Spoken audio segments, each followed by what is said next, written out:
নিজেকে ভুলিয়ে সীমানা পেরিয়ে তোমাকে চেয়েছি যে আজ তোমার হাতেই সাজাবো আমার স্বপ্নের ঘর।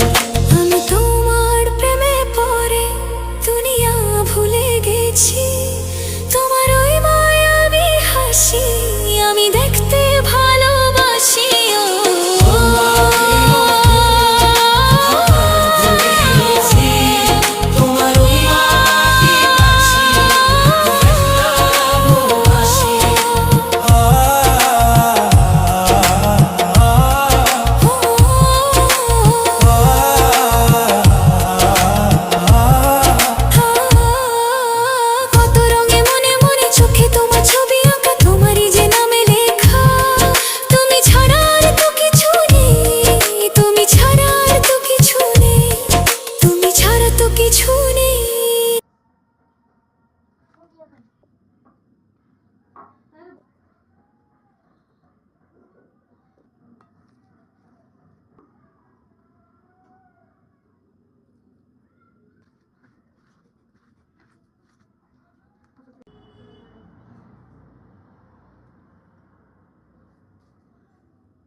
লাস্টের লোক গেলা